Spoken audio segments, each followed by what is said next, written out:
Step into any of Parkway Health's hospitals in Singapore, and you will discover that quality healthcare means more than medical care. Parkway Health offers accessibility of specialized medical procedures, quality of personalized care, and treatment at its 3 well-established hospitals: Gleneagles Hospital, Mount Elizabeth Hospital, and Parkway East Hospital. At Parkway Health, quality healthcare is about total patient's experience. It is also about tender, loving care at every touchpoint in any of its hospitals. Our reputation for excellence has not gone unnoticed. Gleneagles Hospital, Mount Elizabeth Hospital, and Parkway East Hospital are Joint Commission International accredited, demonstrating our commitment to quality, safe, and efficient patient care. Recognized worldwide as one of the leading healthcare providers, Parkway Health has a pool of experienced medical specialists, invests in medical technology, and the right infrastructure to provide value-based integrated healthcare.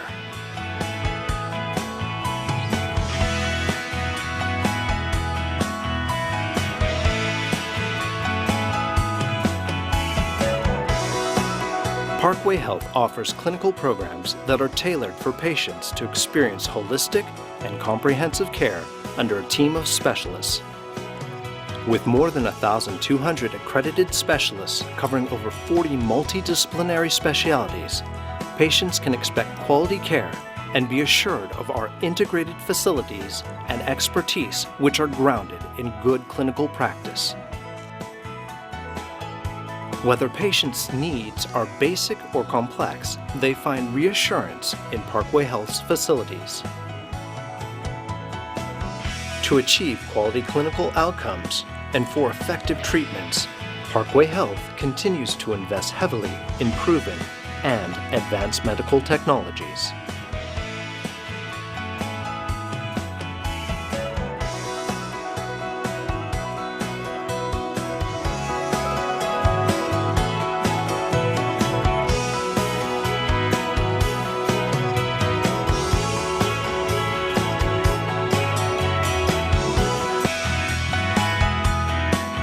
Parkway Health also extends round-the-clock medical service through its 24-hour accident and emergency facility, providing care for life-threatening emergencies and minor urgent care medical problems.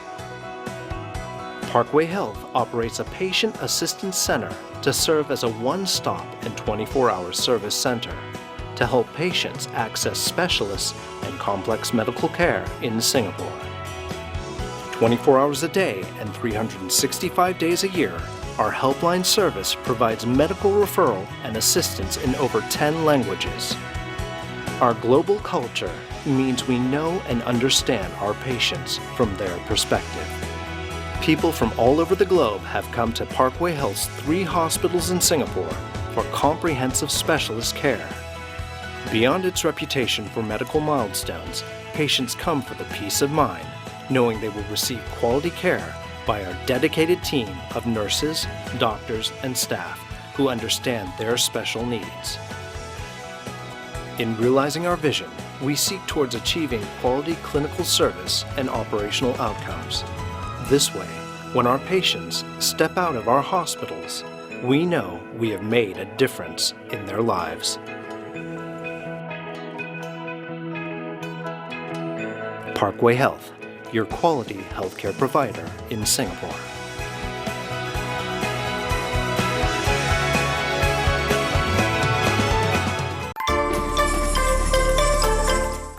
Hello viewers, this is Dr. Sam signing in, Doctor's Voice.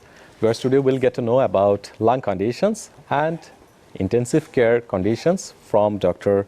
Tan Aik Hau, Consultant Respiratory Medicine and Intensive Care Medicine, Mount Elizabeth Hospital, Singapore. Dr. Tan graduated from National University of Singapore in 2004. Then he obtained M.Med and MRCP UK in 2009. Then he received specialty training in respiratory and critical care medicine at Singapore General Hospital. In respiratory medicine, Dr. Tan has a special interest in endobronchial ultrasonography, pleural diseases, and pleuroscopy. In intensive care medicine, Dr. Tan has a special interest in extracorporeal life support, and critical care ultrasound. Now he's serving at Mount Elizabeth Hospital, Singapore. Viewers, let's start the discussion. So, Dr. Tan, welcome to SATV and welcome to Dhaka, of course. Thank you for having me here. It's our pleasure. So, as our today's topic is lung-related conditions, and later part we'll get to know some words on intensive care. Firstly, I would like to ask you, what are the common conditions you encounter in your practice? Okay. So we commonly encounter in outpatient practice conditions like asthma, lung cancers, tuberculosis, and COPD. Okay, so these are the common conditions in our country. So firstly, I would like to begin with asthma. What it is? Can you please shed some light on it? So asthma is a disease of the airways. There is inflammation happening, which narrows the airways and makes one feel breathless. Okay, so how the patient of asthma presents to you? Okay, so usually they present to us with a cough, there's a bit of phlegm production, and the patient also has breathlessness on exertion, and also the patient may have wheezing sounds. These symptoms are classically worse at night. Okay, so when you are suspecting that the patient is having asthma, then how do you approach for management? Okay, so when the patient sees us in the clinic with such symptoms, of course a good history and physical examination is required, and usually we will do a chest x-ray to make sure we are not missing anything else, because the patient comes to us with undifferentiated symptoms. After a chest x-ray is deemed to be normal, and we will let the patient do a lung function test and to deem the level of obstruction in the airways, and also deem the level of inflammation in the airways. And we combine both history, physical examination, and investigations to make the diagnosis of asthma. Okay, so do you think in some particular cases the patient may present with only cough? Absolutely. So we have a cough variant asthma, and which is a common cause of a chronic cough.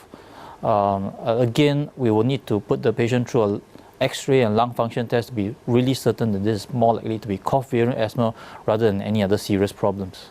Okay, so in case of asthma, when the diagnosis is confirmed, then how do you manage the patient? Okay, so for asthma patients, we will want to give firstly medications, and medications broadly can be divided into controller or preventer medications and reliever medications. Controller medications needs to be taken on a regular basis. The reliever medications should be taken as and when there is a bad asthma attack. And on top of that, we will also advise for lifestyle modifications. So for example, if the patient is smoking, you should stop smoking. If the patient's spouse is smoking, the spouse should stop smoking, because passive smoke can induce an asthma attack. Allergen avoidance is very important. Allergens are things like dust mites, things like animal hair fall, for example, if there's pets at home, cats, dogs. We also want the patient to lead an active lifestyle, regular exercise. On top of that, we know that there are other conditions that may make asthma worse. For example, if the patient has an allergic nose or acid reflux, we also need to treat all these situations as well. Okay, so have you found any particular reason behind asthma, why it occurs, and is there any particular relationship with family history? So there is an absolute correlation with family history, and this is something that we always ask of the patients. Is there any family members with asthma? Well, as in first degree, second degree relatives.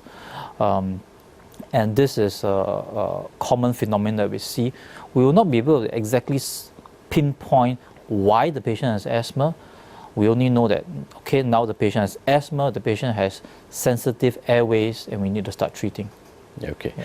So you said about another disease that is COPD. Yes. What it actually stands for, COPD, and how they present? Okay, so COPD stands for chronic obstructive pulmonary disease. This is a disease that presents with similar symptoms as asthma: cough, breathlessness, some wheezing. Now, the biggest difference with asthma is for COPD, the symptoms are persistent. They may be worse at some times, but there will always be some symptoms in the background. Compared to asthma, usually the patients have some periods of being completely well in between the symptoms. COPD is usually a disease of patients who smoke cigarettes, but it's not exclusively confined to this group. We also see women who, for example, cook in small enclosed spaces and without proper ventilation because they're exposed to the fumes for a long time. It may also damage the lungs and cause COPD. As well. So you said about how the patient present, and what about the treatment options? Is it similar to asthma? So for COPD, the options are rather similar. Nevertheless, I think the controller medications, the cornerstone of controller medications we have is a different one. The reliever medication is about the same. Lifestyle modifications, well, the smoking becomes even more important to stop.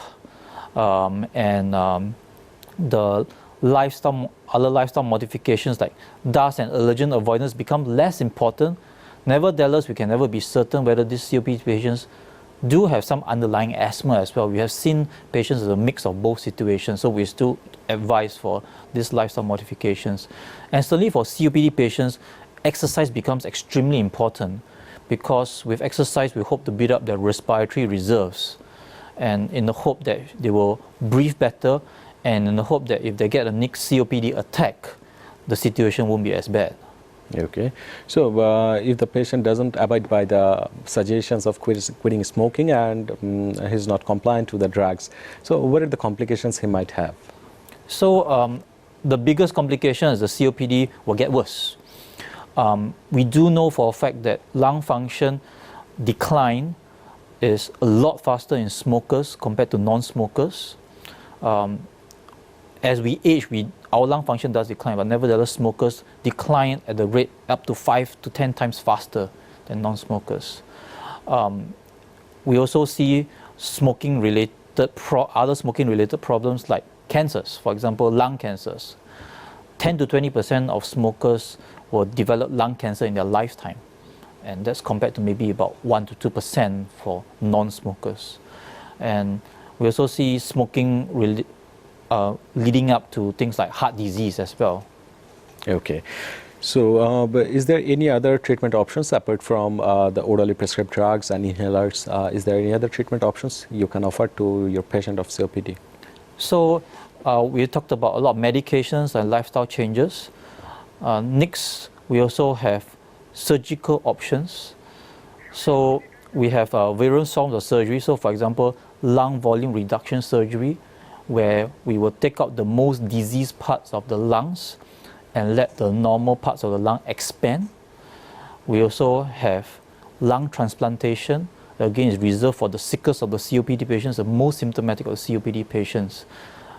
But before getting to this sort of surgeries, I think the patient has to prove that he's willing to stop smoking, because even if we do the surgery and he continues to smoke, the surgery comes to naught. Okay, so the cornerstone of treatment of COPD is quitting smoking, and Yes. that is the best help the patient can help to himself. Absolutely. In the initial part, you are also saying about lung cancer. Yes. We'll get to know more about lung cancer, pneumonia, and tuberculosis just after a short break. Thank you. Viewers, we will be back just after a short break. Stay with us.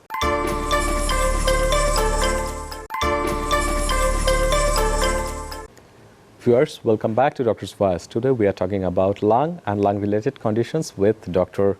Tan Ai Khao, Consultant, Respiratory Medicine and Intensive Care Medicine, Mount Elizabeth Hospital, Singapore. Let's begin the discussion. So we were talking about asthma and COPD in the previous part. Now I would like to know more about lung cancer. How common it is, and do you think the incidences are increasing or not? So lung cancer is certainly a common cancer. In Singapore, lung cancer among males is a top cause of cancer. In females, it comes in at number 3. Okay. So it's certainly a common problem. And we see the incidence of lung cancer slowly increasing, but nevertheless, we also see that a large proportion of that in non-smokers as well, surprisingly. And in Singapore, our data is such that the overall of all the lung cancer patients, maybe up to 50% of these patients do not smoke cigarettes. Okay, I think that is a bit contradictory to the previous traditional knowledge saying that lung cancer, smoking is the major cause of lung cancer. Still there is, I think, a strong association, but you found the lung cancer in a good proportion of non-smoker patient as well. Yes. Okay, so how the patient of lung cancer present to you? Okay, so the usual symptoms will be things like cough, coughing up blood, losing weight, breathlessness, persistent chest pain that doesn't go away. Those are the usual symptoms that present to us. Now, frequently, we see a lot of patients who come to us after health screening with abnormal chest x-rays, and they picked up a white spot in the lung, and that may turn out to be lung cancer. When we picked up this way in a health screening, we potentially may pick it up in the earlier stage. When we see them coming to us with symptoms, we frequently see them presenting as a late-stage cancer. Okay. Is there any particular protocol of screening in case of lung cancer in your country, like breast cancer and cervical cancer? These are the common cancer we can pick up earlier in screening method. Is there any particular approach you are following? So there's only one good guideline for this, where we do CT of the lungs on a yearly basis for smoking patients who are middle-aged.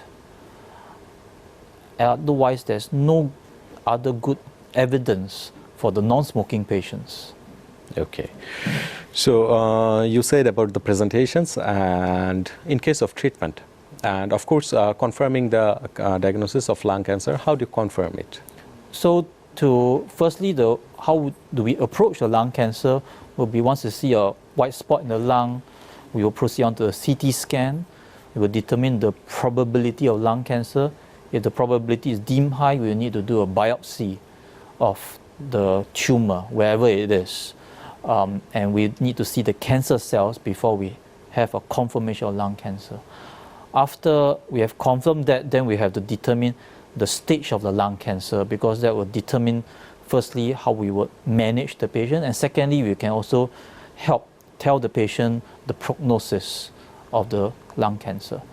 Management options are broadly divided into surgery, chemotherapy, radiotherapy, and nowadays, perhaps over the last decade or so, targeted therapy and immunotherapy. Okay, so there are multiple treatment options. Firstly, I would like to know about the newer one, targeted therapy. What is it? Can you please shed some light on it? Okay, so targeted therapy is something that was newly discovered over the last 10 years, and we find that certain lung cancer cells express DNA mutations that we can use oral medications for, which was previously unheard of. And this will help to slow down the lung cancer growth or even make it shrink altogether. We've seen some amazing responses from targeted therapy. And there are some survival benefits as well, I yes. think. Okay. So about the treatment options, when you pick up a cancer in an earlier stage, what do you suggest to that patient? So if it's the earlier stage, the usual method of treating will be for surgery. We will need to remove the tumor and the surrounding lung. Now, that being said, we also need to make sure the patient is fit for such a major surgery, because the patient will definitely lose some lung function after removal parts of the lung. Okay. So you said in the earlier part that cigarette smoking is a major risk factor. Is there any other particular risk factor known to you about causing lung cancer? Okay. So in terms of exposure to other substances, so smoking is one. We also have people who are exposed to things like coal, things like asbestos, things like silica. So these are classically people working in the mining industries or for asbestos, these are people working in like the shipbuilding industry or the construction industry.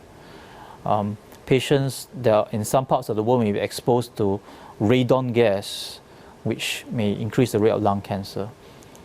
Air pollution is something that is thought to be a cause or a risk factor for lung cancer as well. We'll get to know more about lung cancer, pneumonia, and tuberculosis just after a short break. Thank you. Viewers, we will be back just after a short break. Stay with us.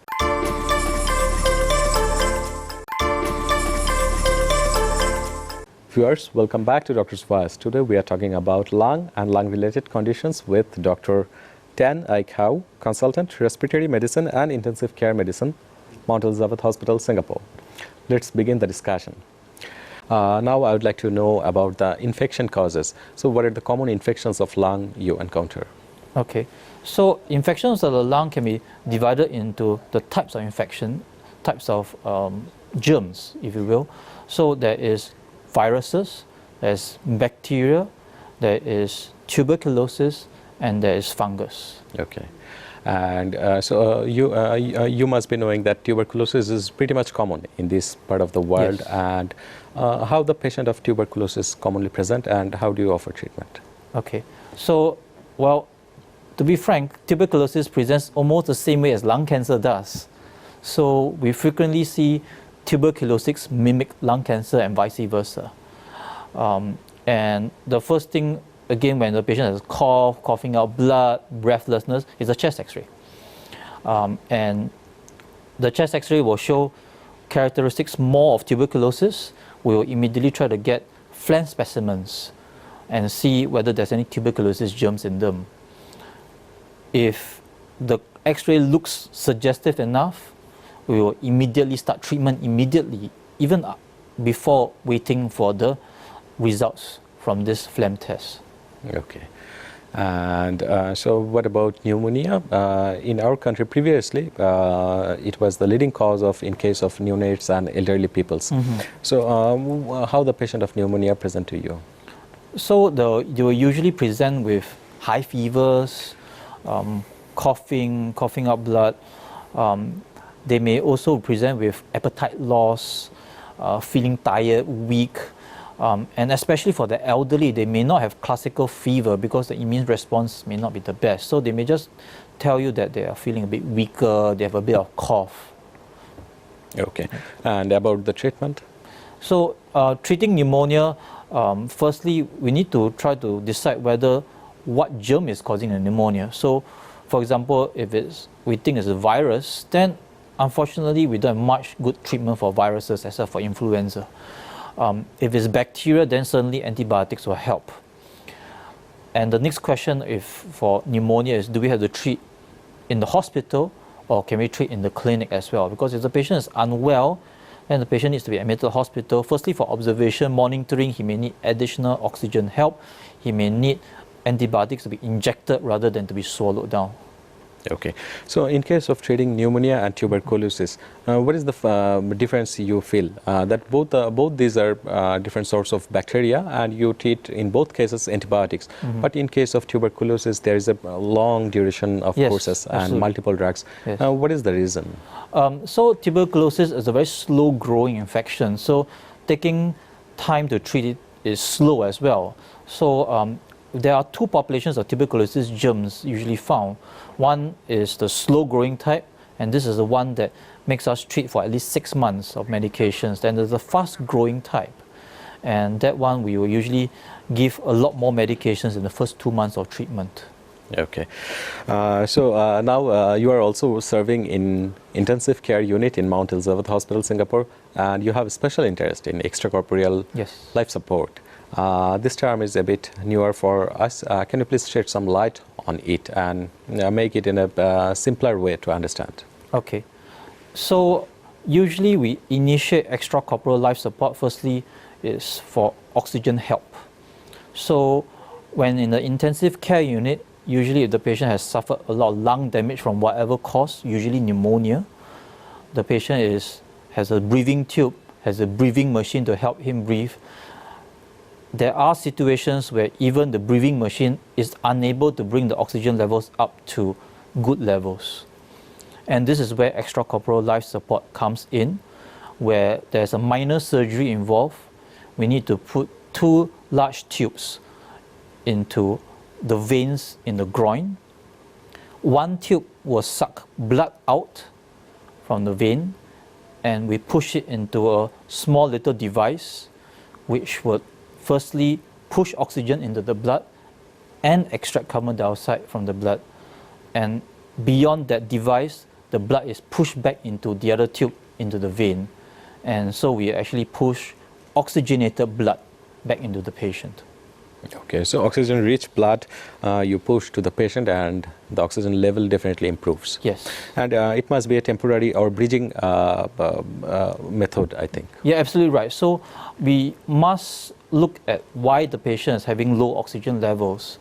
So if it's a pneumonia, we usually think that it's treatable, it's reversible. So the life support does not need to continue forever, for example. But if the patient has a terminal condition, for example, things like end-stage COPD, then we wouldn't want to initiate this life support because we will know that it's not going to help his lungs at the end of the day. And prolong the suffering of this patient. Absolutely. Yes. So, Dr. Tan, we are at the end of our show. Lastly, what are the messages you have for our viewers? Okay. So, for your lung health, I think what we want to firstly stop smoking and ask your spouse to stop smoking. Secondly, we also want to advise a healthy lifestyle in terms of exercise to get your respiratory muscles working better and you can breathe better. And thirdly, is also to seek early medical attention if you have this niggling cough that doesn't go away or this breathlessness that troubles you. Yeah. Thank you, Dr. Tan, for your time and for being present at our show. Thank you. Viewers, that's all for today. Hope to see you on next episode. Till then, stay fine, stay tuned.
to have them.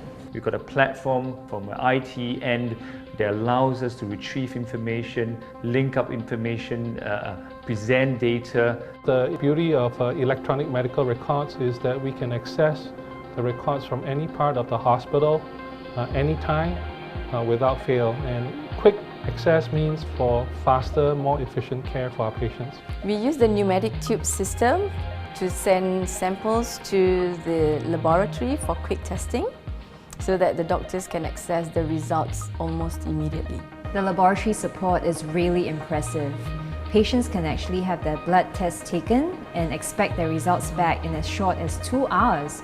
And this means that even international patients can fly in, have the test done, and expect to be home maybe within the same day. This all translates to shorter operating time, better clinical results, and of course we've got a brand new ICU here, thoughtfully designed, capable of looking after complex and difficult and very ill patients, and which is really what we want, because the patients deserve the best of technology and the best medical care.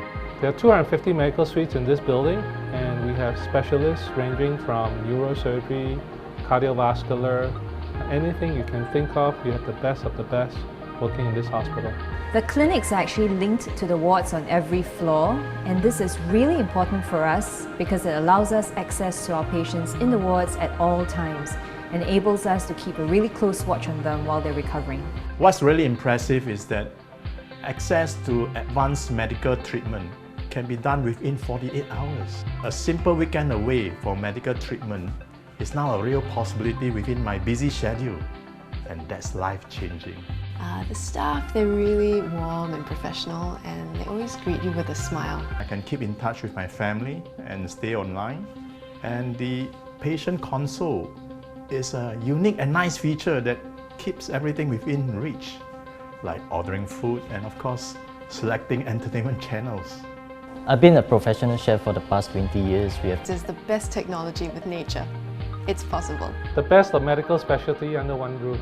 It's possible. An exceptional team with extraordinary touch, it's possible. A 5-star hospital cuisine is possible. Care, comfort, and complete privacy.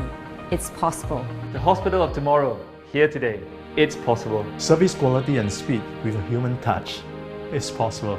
Revolutionizing and setting a new paradigm in private healthcare. It is possible.